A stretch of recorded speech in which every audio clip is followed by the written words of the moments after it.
to plastic pollution. The world is looking up to us. Ladies and gentlemen, since we have assumed the presidency of this assembly, we have taken upon ourselves to live out our responsibility to embolden our collective action and collective efforts. We have met with every representative of every delegation of every country because we want to make sure that all the representatives of the international community can benefit from the outcome and can contribute to the outcome of this assembly. Our goal is to achieve environmental stability, because environmental stability is at the heart of all our efforts to achieve peace, foster prosperity and stability. Let this week's assembly be the beginning of renewing trust in the multilateral system and to focus on protecting the environment, because it is the basis of sustainable development. Let's continue with the success that was achieved by the presidency of the last assembly, Morocco. All the resolutions and the outcome of all conventions, such as the Convention to combat desertification, as well as the the UNFCCC conference in Baku and Brazil. Let's continue with the success that has been achieved by all these conferences so that we can protect the environment globally. Ladies and gentlemen, if we come out of an ambitious declaration as well as successful resolutions and the renewed cooperation, by this we will have further the importance of the UNEP program, but we will have rejuvenated the environmental international governance. We have to continue fostering solidarity, fostering a system based on justice. This is based on our belief that whatever we decide today will shape the future. Together we can. We need a more resilient future for our planet. Let us act now. Let's give the environment a new window of opportunity away from politicization and economic profit. Thank you very much, and may the blessings of God be upon you all. Thank you.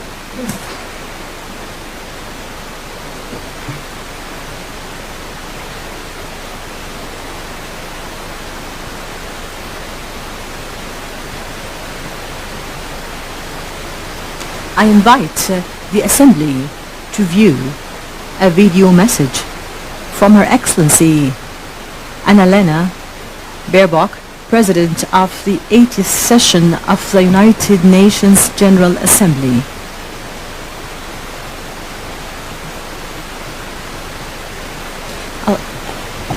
Like so many of you, I've just returned from COP30 in Belém. I left Belém with two emotions: optimism and urgency. Optimism because despite all the global headwinds, we have reached a positive tipping point. Science and technology have finally given us the tools we need, from rapidly scaling renewables to precision mapping. The world is still doing far too little with the advances before us. We admire the solutions, but we do not yet invest in them adequately. We window shop when we should be investing. Ladies and gentlemen, the numbers speak for themselves, and they are unforgiving. 2024 was the hottest year ever recorded. Climate disasters cost $200 billion every single year. 1 million species are at risk of extinction. And the world produces over 2 billion tons of municipal waste annually. This is not a warning light. It is a full alarm. It is time for actions that match our convictions. Time to confront the triple planetary crisis: climate change, biodiversity loss, and pollution with seriousness equal to the scale of the threat. That means resources. It means skills. It means cooperation. On each of these fronts, I commend the UN Environment Programme and this Assembly, you, for pushing forward despite geopolitical headwinds and global gridlock. Because of tireless advocates, we have the frameworks to deliver. On climate, the Paris Agreement and the imperative of 1.5 degrees. On biodiversity, the coming Montreal Global Biodiversity Framework and its bold 30 by 30 pledge. On pollution, a global framework on chemicals and ongoing negotiations toward a legally binding instrument to end plastic pollution. These are not just agreements. These are commitments. And they are roadmaps. As I said in Belém, progress is rarely linear. It comes in ebbs and flows. Our task, the task of every champion in this room, is to push hardest when progress slows, to hold the line when momentum fades, to remember that the next breakthrough, the next surge in renewables, and the next turning point may be just beyond the horizon. With that spirit, I wish you positive, constructive, and above all, hopeful deliberations. And I look forward to the adoption of the ministerial declaration.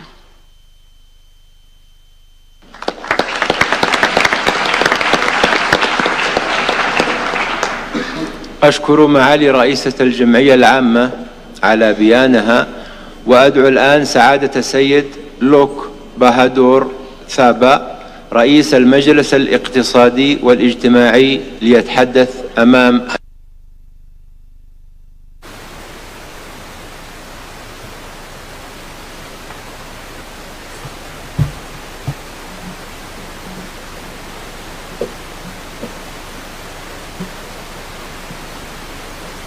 Your Excellency, the President of UNEP 7, Excellencies, distinguished delegates, ladies and gentlemen. It is an honor to join you at the 7th sessions of the United Nations Environment Assembly in my capacity as the President of the United Nations Economic and Social Council. Excellencies, we meet at a critical moment. The world is facing a web of interconnected crises. To our utmost dismay, conflicts are growing, geopolitical competition is intensifying, and economic uncertainty is growing, threatening the very foundations of sustainable development. At the same time, the triple planetary crisis of climate change, biodiversity loss, and pollution is accelerating faster than our collective response. Greenhouse gas levels are highest in the human history. Extreme weather is driving millions from their homes. Ecosystems, from coral reefs to forests, are approaching dangerous tipping points.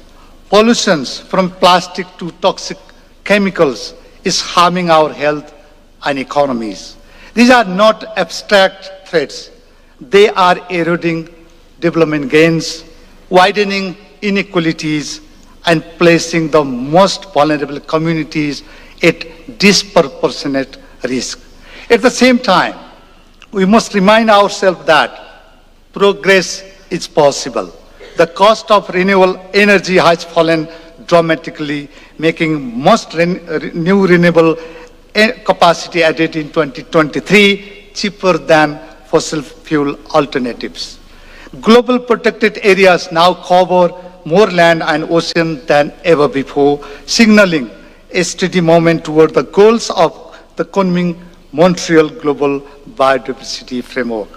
And the historic agreement on marine biodiversity in areas beyond national jurisdictions represents a decisive step towards safeguarding our nation, ocean. These gains shows that what is possible, what is achievable is political way, with science and with collective action. We must continue to work to protect hard-won development gains and accelerate climate actions. UNEP offers an essential platform to advance environmental solutions and to uphold the universal human rights to a clean, healthy, and sustainable development. Through its charter-mandated coordinated role, ECOSOC plays a complementary role by fostering collaborations on sustainable development across the UN system and ensuring that global policy commitments are coherently translated into concrete, coordinated actions across its diverse ecosystems. Together, we must continue to strengthen the implementations of multilateral environmental agreements, reduce fragmentations, and deliver more integrated support to member states on climate, biodiversity, land degradations, and pollutions. UNEP's leadership is central to these efforts. As the Global Environmental Authority, UNEP brings science to policy, raises awareness of emerging challenges, and helps ensure that solutions for climate, nature, and pollution are reflected in economic and social decision-making. Its engagement in ECOSOC processes enriches our collective capacity to address today's multidimensional challenges. Excellencies, the guiding principle of my presidency is delivering better. This means reinforcing multilateralism and trust, accelerating progress, and strengthening system-wide coherence. UNEP 7, under its theme Advancing Sustainable Solutions for a Resilient Planet, can catalyze transformative actions. Your deliberation must prioritize a strong environmental dimension of a sustainable development, ensuring healthy and prosperous living conditions for present and future generations. The overarching theme of ECOSOC this year aligns closely with UNEP's ambitions. The outcome of UNEP 7 will provide important inputs to ECOSOC's work and to the 26th High-Level Political Forum, which will review SDGs 6, 7, 9, 11, and 17 in depth. I trust your discussions this week will guide how we can deliver more coordinated and impactful support, particularly on the environmental dimension of sustainable development of the 2030 Agenda. Excellencies, distinguished delegates, the message is clear. We must accelerate actions. We must move from commitment to tangible results. We must act with courage. We must put justice first. We must invest in innovations. And above all, we must strengthen multilateral cooperations. The choices we make today will determine the conditions of our planet for generations to come. Let us leave this assembly with a clear message to the world. We choose solutions over inactions, resilience over fragility, ambition over delay, courage over incrementalism, and cooperations with multilateralism over divisions and unilateral actions. I look forward to engaging with you throughout the UNEP 7 as we work for a resilient, sustainable, and inclusive future for all. Together, we can deliver better. I thank you.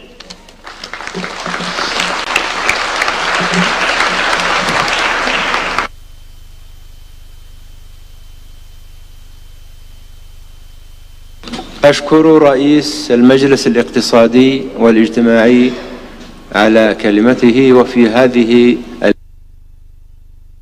Statement. At this stage, I invite the Assembly to view a video message from the Secretary General of the United Nations, His Excellency Antonio Guterres, who was unable to join us in person today.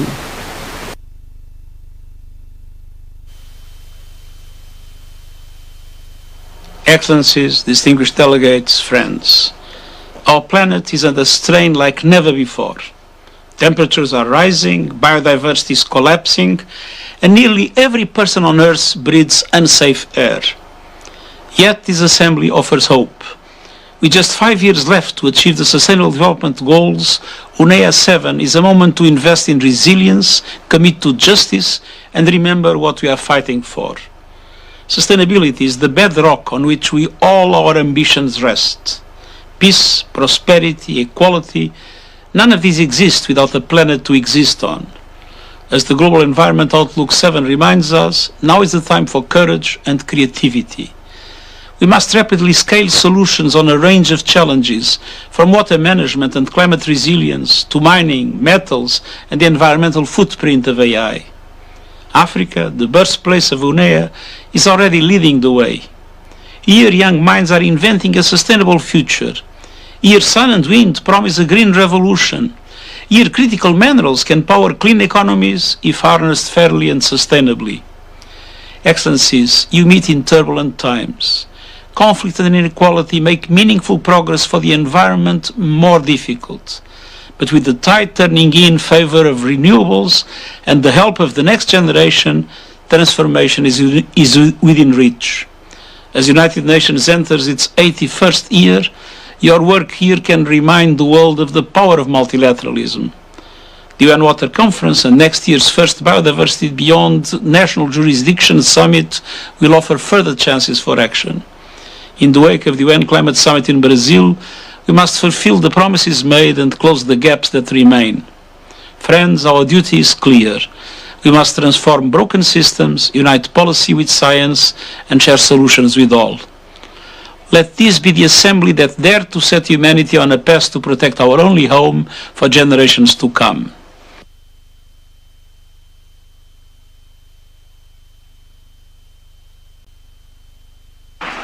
أشكر معالي الأمين العام على تمنياته الطيبة لهذه الدورة بالنجاح، ويسرني الآن أن أدعو المديرة The United Nations Environment Program, Mrs. Inger Anderson, to address the Assembly. Your Excellency, William, President of the Republic of Kenya, Your Excellency Prosper Bazombanza, Vice President of Burundi, Your Excellency Abdullah Ali bin Amri, President of UNEP 7 and Chair of the Environmental Authority of Oman, Your Excellency Lord Bahadur Tabor, President of the 2026 session of the United Nations Economic and Social Council, Ministers, Excellencies, distinguished guests, and friends. Welcome to beautiful Kenya, the gracious host of the United Nations Environment Program for over 50 years. My deep thanks to the people of Kenya and to you, President Ruto, and to the government for the unwavering support that we enjoy from this great nation in our 53 years calling this place our home. Welcome to beautiful Nairobi, the environmental capital of the world, and welcome to the 7th session of the United Nations Environment Assembly, the world's most influential environmental decision-making body. My thanks to the many donors who reach deep and many partners and colleagues who have made this assembly possible, and to all the delegations who have come here in the spirit of dialogue and cooperation. Here at UNEP 7, member states are looking to build on the long history of unity and success, not for symbolism nor show, but to drive a sustainable future, sustainable solutions that are now indispensable for a resilient planet. And why do such solutions matter? They matter because every single member state, every single city, every single business, and every single individual will benefit from a safe climate, will benefit from thriving biodiversity, will benefit from healthy and thriving lands, will benefit from a pollution-free planet. They matter because the environment is not an add-on to development. It is the very foundation on which peace, prosperity, economic growth, and stability rests. Make no mistake, when we undermine that very foundation, we undermine our own future and our own economies and societies. The 3 leadership dialogues, which we are holding today and tomorrow, make this abundantly clear. Human health and planetary health are inseparable. Economic and business and planetary health are also inseparable. The stability of the financial system and planetary health are inseparable. An economy that degrades its own natural capital is, in the end, eroding its own balance sheet. The 7th edition of UNEP's Global Environmental Outlook, which we released this Tuesday, reinforces this point. That report tells us that the environmental challenges have exacted a heavy toll on human, economic, and planetary well-being, claiming millions of lives and costing trillions of dollars each year. If the world continues down this path to extract virgin resources, to rely only on fossil fuels, to destroy nature and pollute the air, land, and water, the damages will and are already quickly mounting, slashing global GDPs and claiming more lives and worsening inequality and burning through the very natural resources that keep our societies and businesses afloat. But the report also reminds us that there is another future that is still within reach. If we invest in a stable climate, if we invest in a healthy nature, if we invest in good and fertile lands, if we invest in a future, in a pollution-free future, then the world can enjoy significant economic gains, avoid millions of premature deaths, lift hundreds of millions of people out of poverty and hunger, deliver greater equity and climate justice, and so much more. Reinforcing environmental action is not a cost to be postponed. It is the very growth strategy and a justice imperative. Excellencies, this is fundamentally what this assembly is all about. Taking decisions that make lives better for everyone, everywhere. It is about making choices that advance national interests today while safeguarding the interests of the future generation and the unborn tomorrow. It is about proving that multilateralism can still deliver in a world that so badly needs these solutions. And to do this, we must perform a delicate balancing act on a global scale, retain the many advantages that development and technology have really brought, and continue to bring the world while avoiding the unwanted side effects. Side effects that can be deadly and disruptive: extreme weather, droughts, degraded nature, unproductive land, toxic air, and so on. Side effects that are becoming more frequent and with greater intensity and so interconnected that they threaten to reverse the very human development gains that we have made. And because no government can address this alone, because no country can do this on its own, the response must be shared across sectors, across borders, across societies, and across the financial balance sheet at the global level. And this is why everyone here is represented at UNEP 7, business and industry, children and youth, farmers, indigenous peoples, local communities and local governments, non-governmental organizations, the scientific and technological communities, women, workers, and trade unions, and more. And this is also why we have the multilateral environmental agreements and their presidents here, who yesterday gathered to find ways to work closer together and to spark a stronger, faster, and more joined-up action across the environmental challenges that we navigate. This is multilateralism at its very best. Complex at times, of course, but indispensable.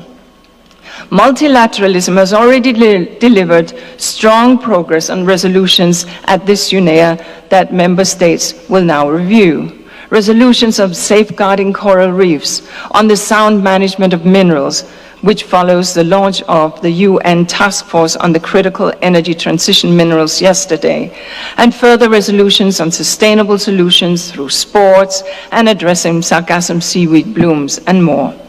Excellencies, colleagues and friends, we all know that the world is operating in an increasingly fractured geopolitical landscapes beneath skies that sometimes are more darkened by the clouds of the environmental crisis. Yet, it is precisely why, in such time, that environmental multilateralism has to show its value. And here in Nairobi, the global community has again and again over the decade demonstrated that it can deliver when it matters most. From the Vienna Convention and the Montreal Protocol that healed the ozone layer, to the new intergovernmental science policy panels on chemicals, waste and pollution born out of this assembly, to the ongoing negotiations on plastic, UNEP and UNEA have shown that cooperation across borders and boundaries and across differences and interests is not only possible, it delivers real, measurable results. So I ask you today to look beyond the storm and to fix your eyes deeper on the horizon, a future that by working together, we can secure a stable climate, we can secure a clean and healthy and sustainable environment, and we can secure a pollution-free world that will benefit every nation and every person and every unborn child. No one is saying that the journey is going to be easy, and it will certainly not be short. But delay will not make the change easier. Every year we postpone ambitious decisions guided by science, the cost of inaction grows, and the cost of human catastrophe grows, and the space for solutions shrinks. So, Excellencies, from this assembly, the world expects signals of determination and solidarity. It expects the multilateral system to work, even as you work to improve it under UN80. It expects you to protect the most vulnerable, not to leave them to face floods and droughts and heat waves alone. It expects you to align your words with actions. So let us assure, when history looks back at this assembly, it will be said that here we chose to act at the scale that these crises demands. Thank you.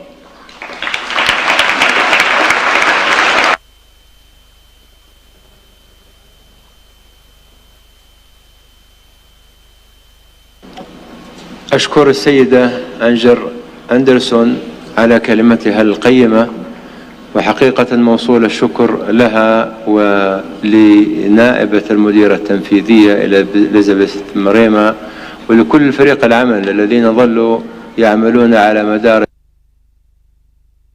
around the clock to facilitate our work and to provide logistics to bring this very important event to success, as well as bring all the other meetings to success. It is my honor to invite His Excellency Mr. William Samuel Ruto, President. للتحدث أمام جمعية البيئة.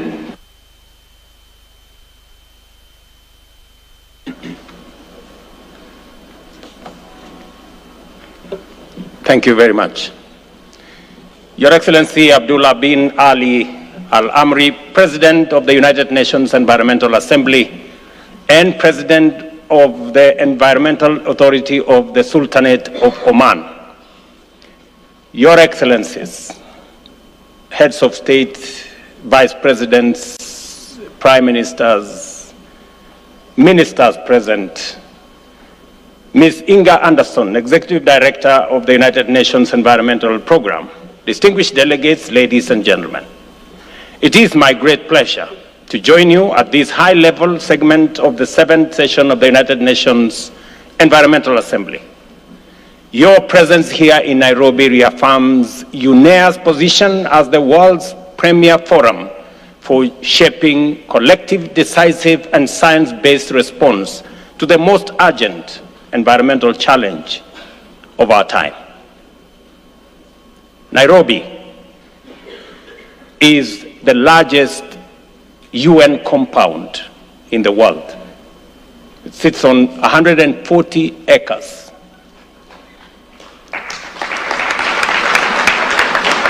And you will have a taste of environment around this compound. We convene, ladies and gentlemen, only days after the conclusion of COP30 in Belém, Brazil. It was a demanding negotiation and expectations were not fully met, but a tense global climate. Parties managed to keep multilateralism alive and send an unmistakable signal that the green transition is irreversible. Our task here in Nairobi is to translate these signals into concrete, actionable outcomes that address the triple planetary crisis of climate change, biodiversity loss, and pollution.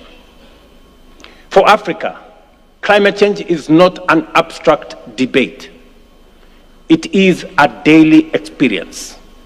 Just days ago, Kenya was compelled to declare a national drought emergency in 20 counties, leaving our citizens at risk of severe hunger and water scarcity, and as delayed rains and climate stress devastate crops and livestock. Across our continent, from failed harvests to destructive floods, from intensifying storms to conflict worsened by resource scarcity, Africans are paying the price for a crisis they did not create. These extremes are becoming the new global normal. A few weeks ago, Hurricane Melissa struck Jamaica with unprecedented force, causing economic damage that is equal to the country's entire annual GDP. When I spoke to Prime Minister Holness when this hurricane struck, it was clear from his tone that that hurricane was devastating. In Southeast Asia, a single station in Vietnam recorded more than 1.7 meters of rainfall in just 24 hours. A rare cluster of cyclones triggered deadly floods and landslides in Indonesia, Sri Lanka, Thailand, killing thousands and displacing millions. Annual property losses from natural disasters have now been estimated at US dollars 150 billion. For Africa, these numbers add to the existing burdens of debt, infrastructure deficits, and limited fiscal space. Behind each statistic is a farmer, a small business, a community uprooted. They are the human face of a crisis accelerating faster than our institutions can keep pace. Meanwhile, the global economy is undergoing profound transformation. Artificial intelligence, digital technologies, and electrification are reshaping how we produce, work, and trade. If this transformation is not aligned with environmental protection, equity, and human dignity, we risk building a new high-tech economy on the old foundation of extraction, exclusion, and pollution. UNEP must therefore define the environmental guardrails for this new era of economic transformation. Excellencies, Africa envisions a future anchored in a modern digital and green economy powered by renewable energy, enabled by innovation, and climate-proofed from the start. Our task is to ensure that every investment in industry, in infrastructure, and technology reinforces resilience, protects nature, and creates opportunities for people. We already have a strong foundation. Africa has demonstrated leadership in climate ambition. The Africa Climate Summit held in Nairobi and Addis in 2023 and 2025 reframed the continent not as a victim of climate crisis only, but as a co-architect of global solutions. The decision to bring COP to Addis in 2027 further confirms the shifting center of climate leadership. Even amid immense challenges, cooperation delivers results. 2 days ago, I was at Tsavo, one of our national parks, to launch an operation to protect our black rhinos and to secure the world's largest rhino sanctuary. Just to give you context, Kenya hosts 80% of the world's black rhino population, and has the last two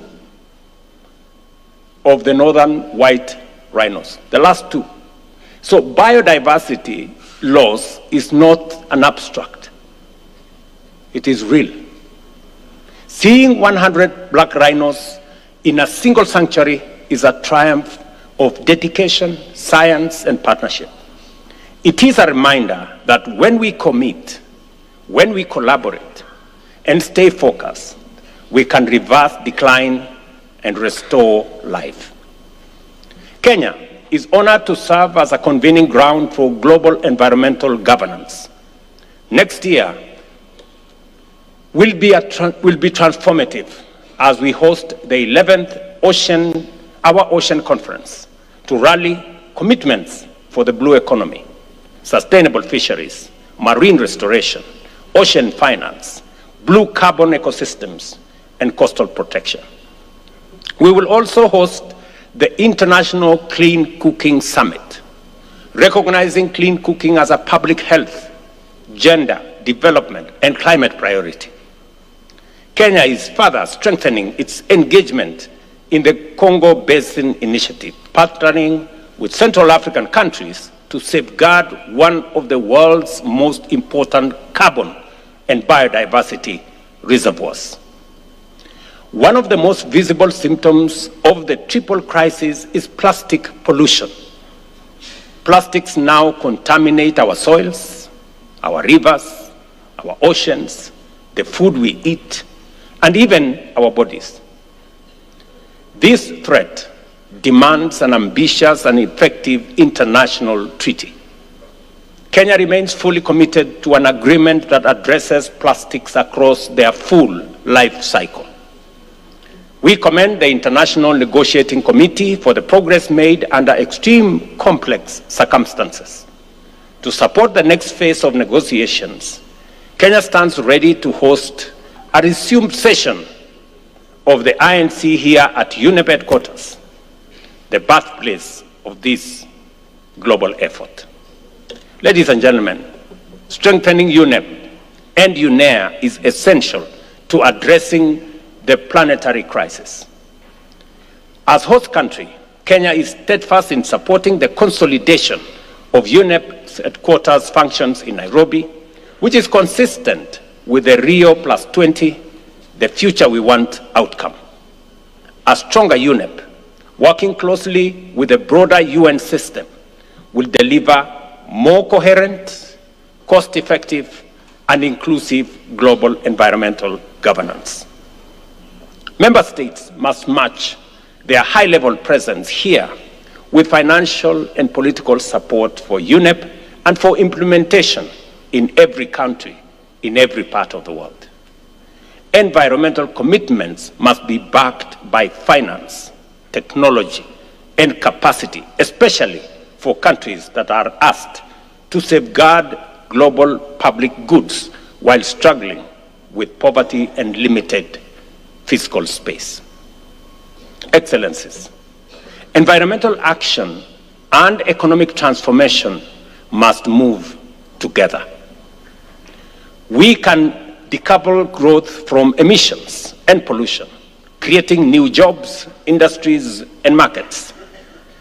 But this transformation must be fair, accessible, and also affordable. It cannot succeed if countries of the global south are asked to protect the planet while their people sink deeper into hardship.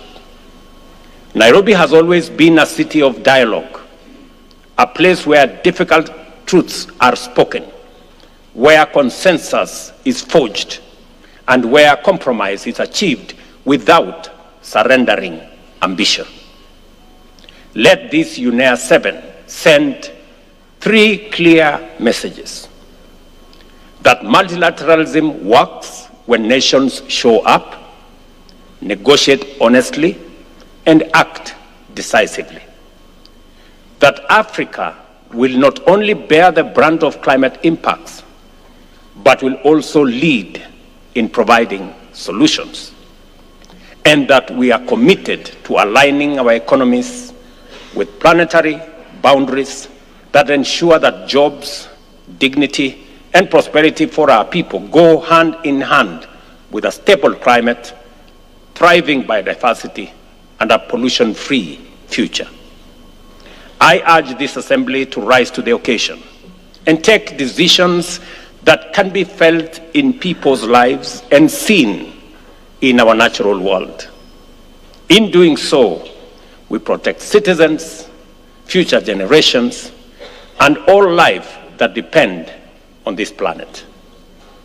And because you too deserve to experience the country you help protect, I invite you to take some time to enjoy magical Kenya, our landscape, our wildlife, our oceans, and the warmth of the Kenyan people. In that same spirit, I extend a warm invitation to you to join us tomorrow as we mark 62 years of our hard-won independence, a celebration of our resilience, our democratic journey, and our shared commitment to safeguard the natural heritage that sustains us. I thank you for your attention.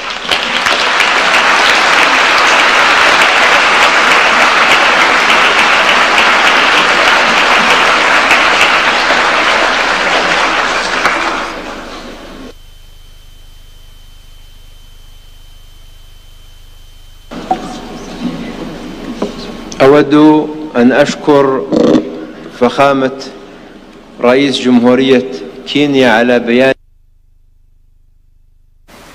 valuable statement. I would like to avail myself of this opportunity and on behalf of myself and my country, the Sultanate of Oman, and all the delegations of the friendly countries from across the world to wholeheartedly and sincerely express our appreciation to His Excellency the President, the people and the government of Kenya for their hospitality and for being champions of the environmental efforts.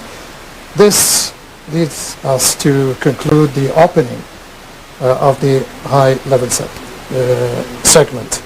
We will now move to national statements under the theme of this session. We will start with the statements by heads of state, vice presidents, and heads of government. In this regard, may I kindly invite our esteemed speakers to limit their statements to 5 minutes. It is now my honor to invite His Excellency Prosper Bazombaza, Vice President of the Republic of Burundi, to address the Assembly.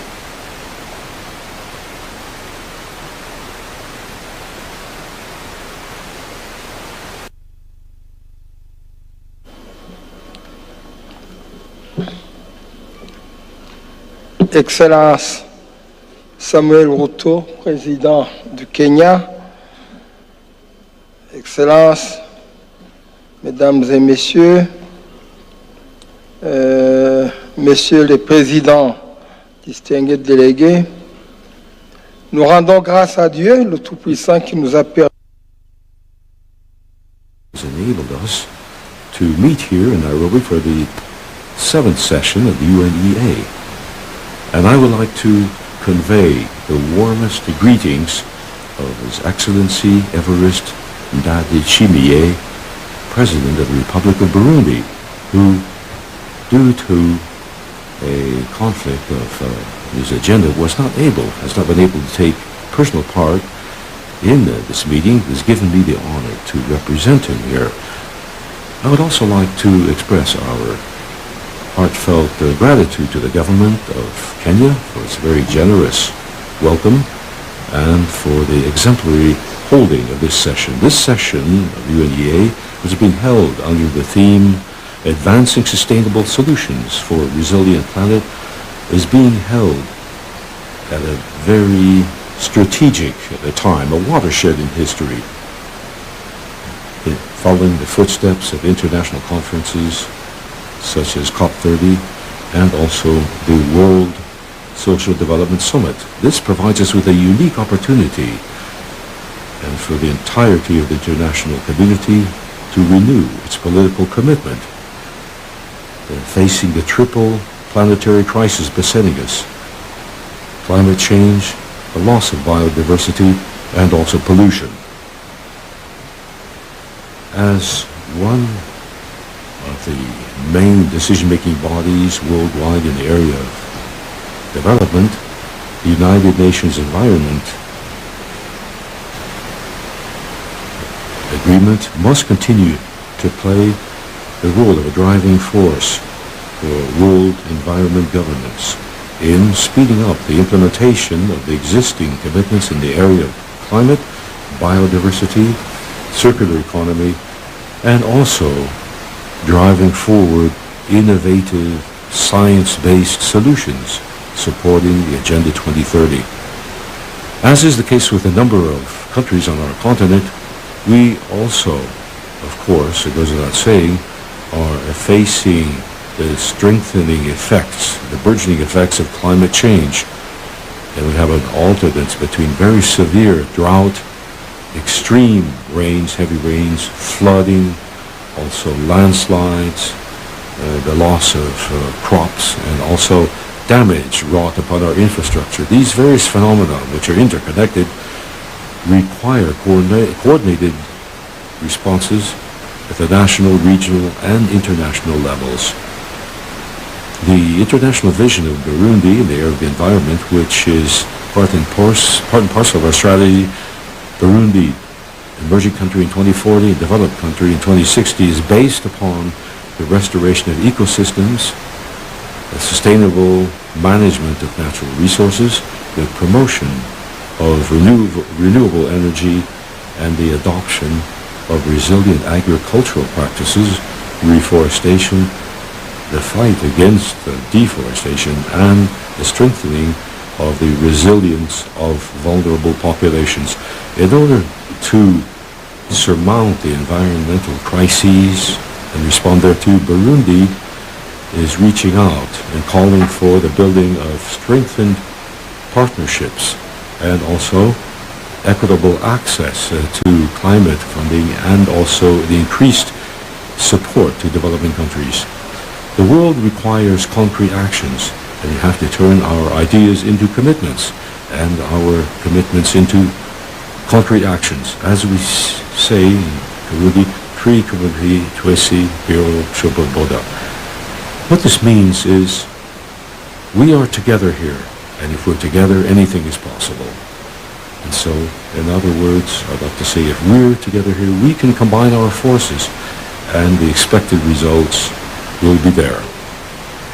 Burundi reiterates its commitment in favor of multilateralism, international solidarity, and sustainable development, which is respectful of the environment and the specific characteristics of every nation. I thank you for your kind attention.